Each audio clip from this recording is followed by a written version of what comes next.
disciplinary issues prior to being let go. If there were no disciplinary issues, that would likely be reflected in the personnel file, either through affirmative evaluations that said the employee did a good job, or through the absence of any disciplinary records in the file. That makes it very difficult for an employer to argue in a hearing that this employee did a terrible job, there was one thing after another in terms of policy violations, and due to this constant disregard for the employer's interests, they had to let them go, and that is misconduct.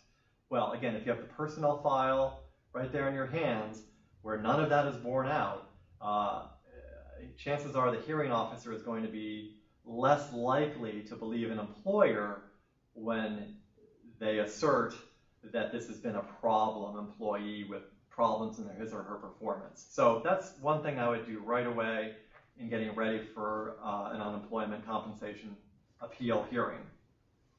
The other thing I would encourage any employee facing an appeal to do is if they find documents that they think are going to be helpful to their cause, that they fax those to the Department of Labor Division of Administrative Hearings, because they want the documents that they think are helpful to be in the hearing officer's hands at the hearing.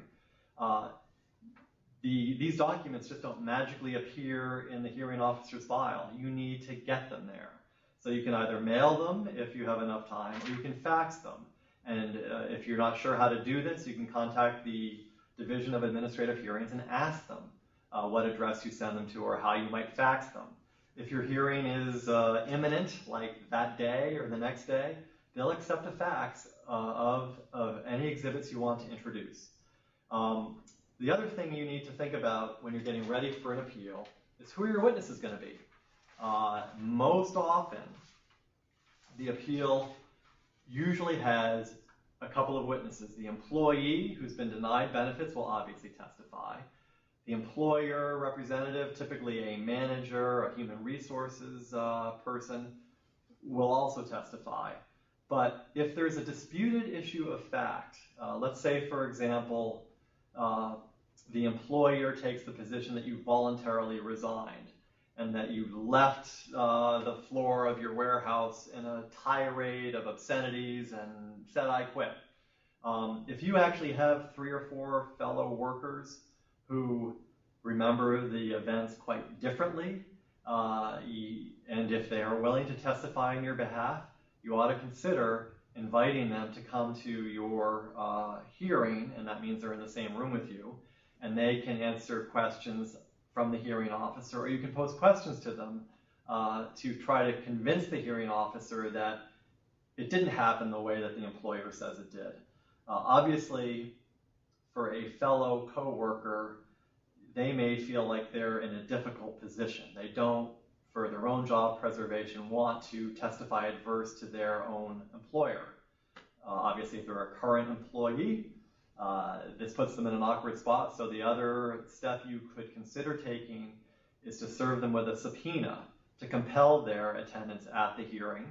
And you can again contact the Division of Administrative Hearings with directions on how you can do that. And that way, the employee has some cover, the fellow worker, in that they were compelled to testify, and obviously they need to tell the truth. So get the personnel file from your employer, fax any exhibits or mail any exhibits to the Division of Administrative Hearings, and also consider who your other witnesses might be. I suppose the fourth step you could take is you could see whether there is an attorney who would be willing to represent you in the unemployment compensation appeal hearing.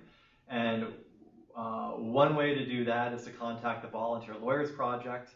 And if you could give me the phone number, I could give the number right now. 1-800-442-4293. Okay. Option 2. Okay. So somebody from the Volunteer Lawyers Project just gave me the number. If you have been denied benefits by the deputy decision and want to appeal and want help with that appeal, you can contact the Volunteer Lawyers Project at 1-800-442-4293, and then a menu will you'll hear a menu on the phone and you go with option 2. The Volunteer Lawyers Project will have somebody do the intake. It may not be right then and there, but somebody will get in touch with you and they'll learn about what happened with your case, and then they'll try to place your case with a volunteer attorney. My law firm has done a number of these appeals on a volunteer basis over the last 4 or 5 years. I've sort of lost track of how many we've done, but it's well into the hundreds. So there may be an attorney willing to help you out with your appeal.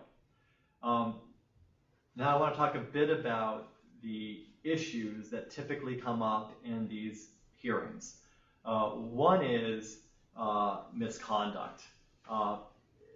As a general proposition under the statute that applies to unemployment compensation benefits, if the employee engaged in misconduct, and that was the reason he or she was let go, then they're not entitled to unemployment compensation benefits. And that makes sense if the employee is behaving in such a way that is so detrimental to the employer's interests. It hardly seems fair that after the termination, he or she can go and get unemployment benefits, which ultimately cost that employer more money. So the statute provides that if the employee has engaged in misconduct, he or she is not entitled to unemployment benefits. Misconduct doesn't mean ineptitude. Just because you don't do your job very well and you're let go doesn't mean you've engaged in misconduct. Misconduct has to be something a bit more than poor performance. It essentially means that you're engaging in behavior that is so detrimental to the employer's interests from any sort of reasonable standard that not only was the employer justified in terminating you, but you should not be receiving benefits.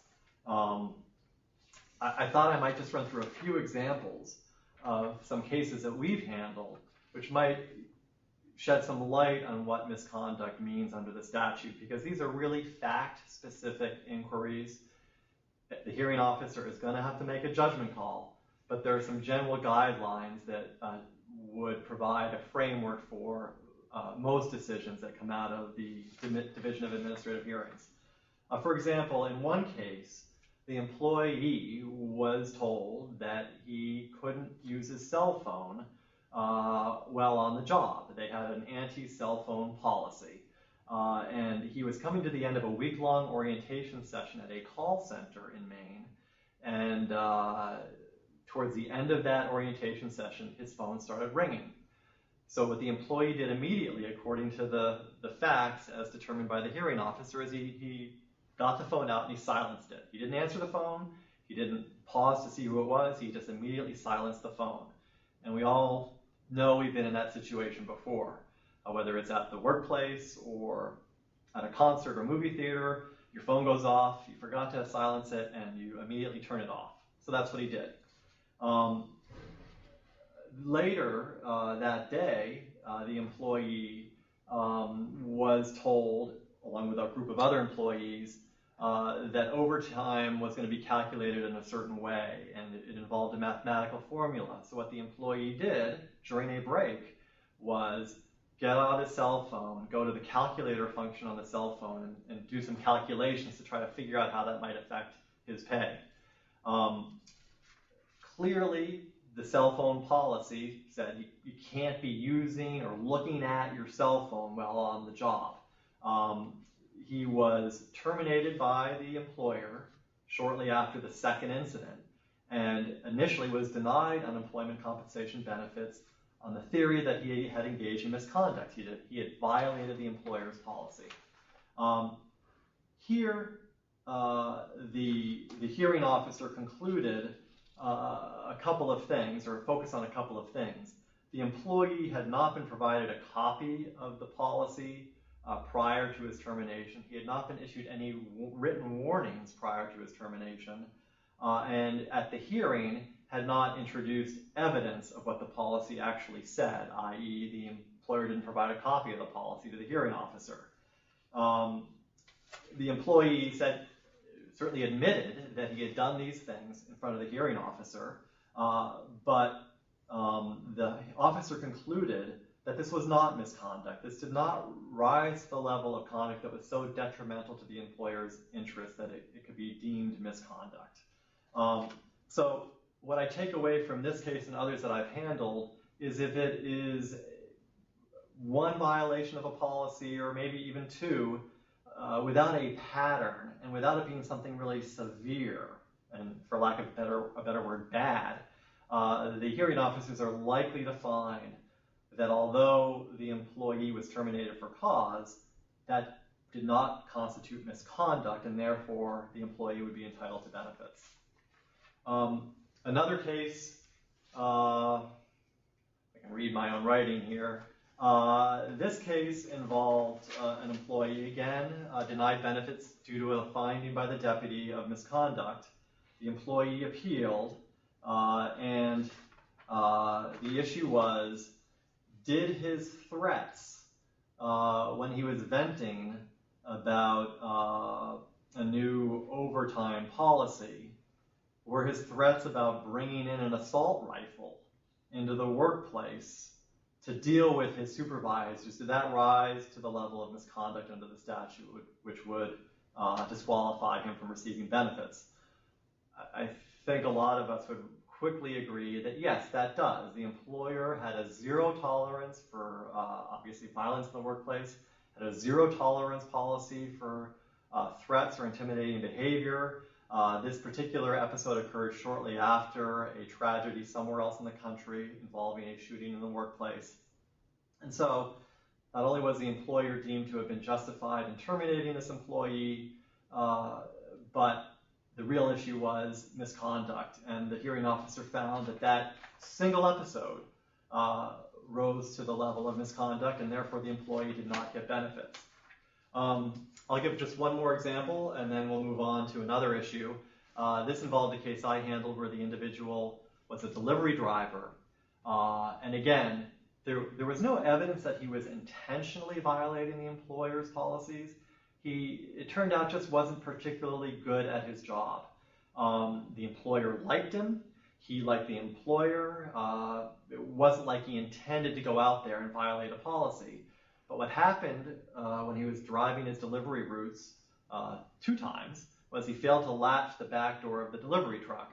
And so while going down a rural road, I forgot the location, the back door opened up and packages fell out of the delivery truck. The first time this happened, he figured out that the packages had been lost, and he was able to retrace his steps and recover the packages.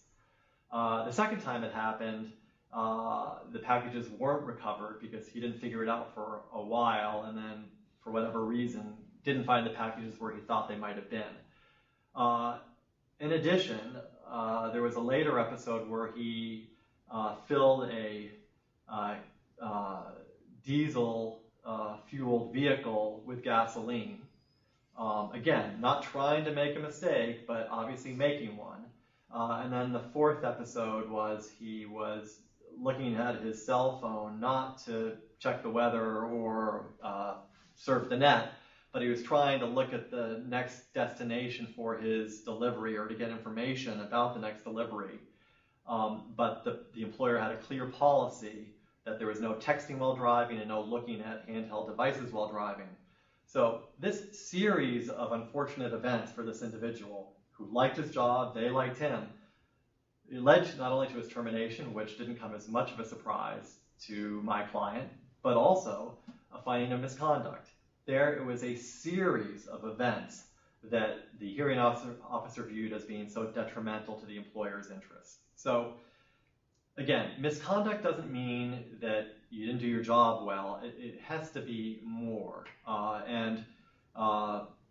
Even if there's cause for a termination, that's not the inquiry. It's whether it's misconduct. And maybe it would be helpful if I read the standard for misconduct.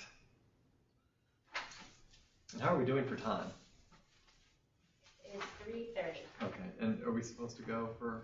Till 4, but generally they stop earlier and take any questions. Okay, all right.